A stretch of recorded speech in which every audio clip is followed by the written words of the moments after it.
I was raised in Huntsville, Alabama, and I moved here to MuscleShoals in 1986. So I've been here ever since.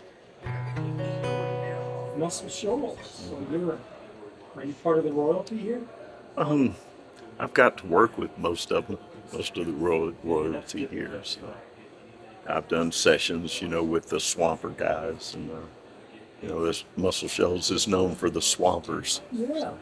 This is a Recording King guitar. It's a triple O guitar that has a Adirondack spruce top, and it's got rosewood back and sides. Got a really heavy V neck. I wasn't sure about that, but it's actually I've gotten used to it. It kind of keeps your thumb proper.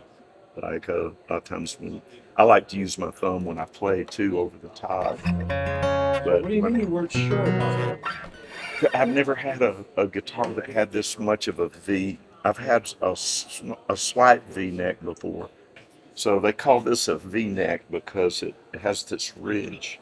So this is a very pronounced V. I forget what they call that little thing. It's got a name. Pretty cool. It's Gordon. Yeah. And I was looking, for a guitar that had Adirondack and rosewood, and that didn't break the bank. And this guitar triple O's are, I think this one's 25 inches scale length. And then the OM, I really kind of wanted to try an OM. It's a little bit longer. It's 25 and a half, say. But I think triple O's are 25. I put some big strings on it, like 13s Really? to 56. I think that's what it is. And then, 13s? yeah, You play it and hard? I don't play it too hard. I keep it tuned down a half step. I play down a half step most of the time. So um, it How's it sound? You like it? I,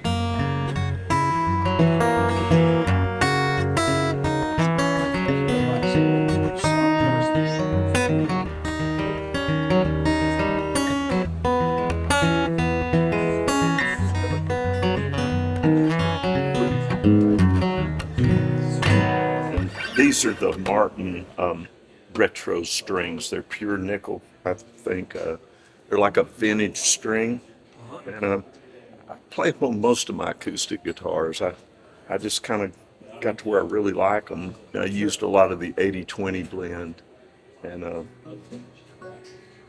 and some phosphorus bronze. I have a few guitars, and I've got a pretty old Gibson J45 that I like to play.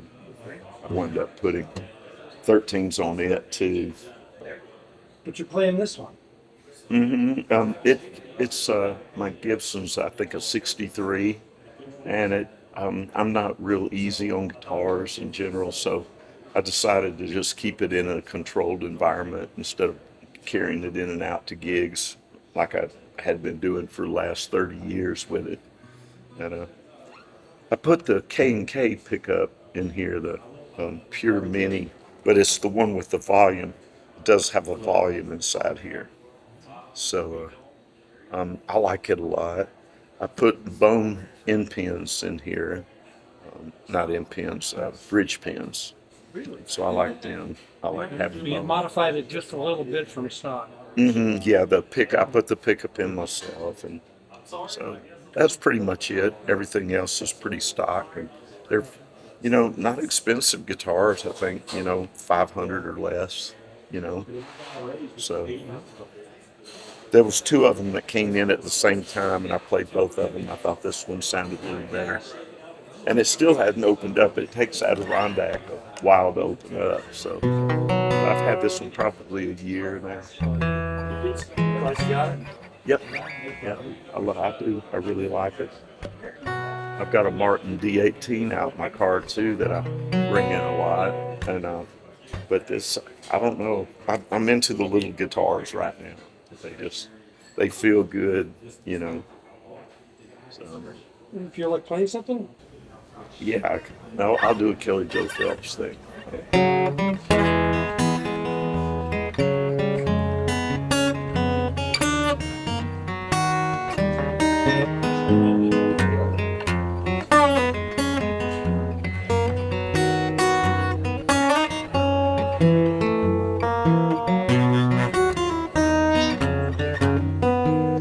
That's all right. That's all right. That's all right. Oh, that's all right. Yeah, my soul got a seat up in the kingdom, and that's all right. Some say Peter, some say Paul. There ain't no one God greater, so yeah, my soul has a seat up in the kingdom. Oh, that's all right. Lie down in the valley to pray. My soul got that. I sleep all day.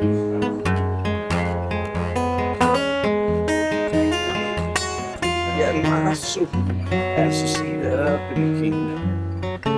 Oh, that's all right.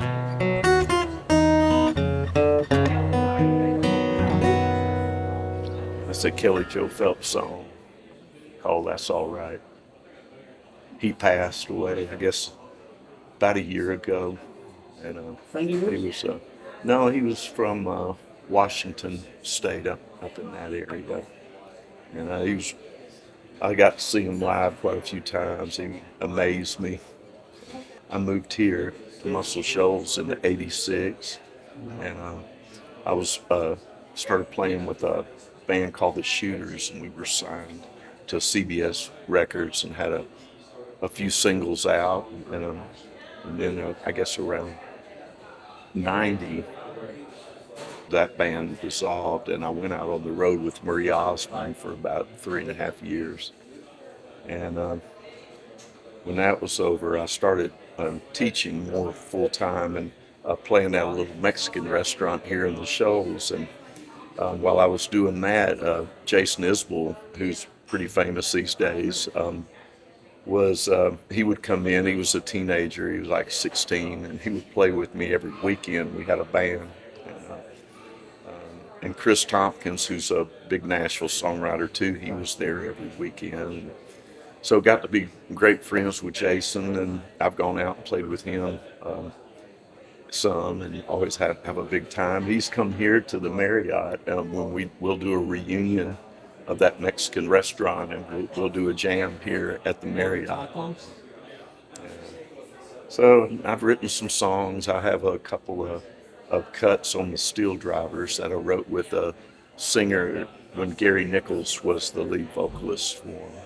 They sing it a little different than the way that I wrote it, but it all comes out pretty good. And it's I had one song called Brother John that I wrote with Gary, and it was on their album that won a Grammy, Muscle Shoals Records. But this one's from the Hammer Down CD. So, are you ready for it? It's a song called Shallow Grave.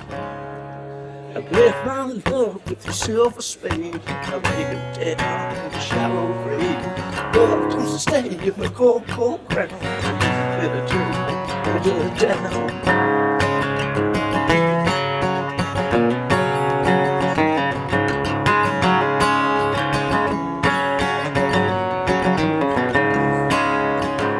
She's been mine from my youth. She taught me how to live true. The love we share is something strong. Oh, I forget about right and wrong. So I bear my love with a silver spade and lay her down in a shallow grave. Love can stay in the cold, cold ground. Little turn, go to the town.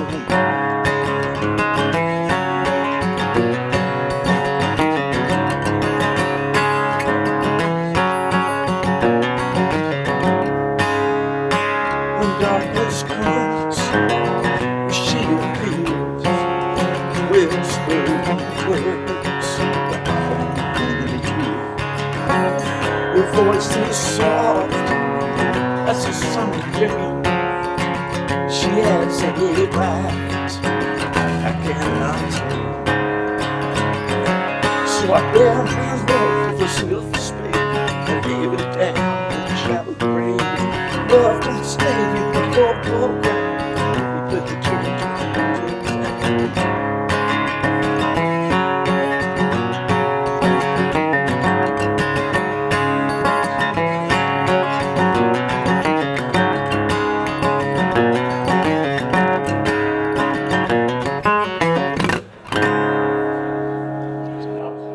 Shallow Grave.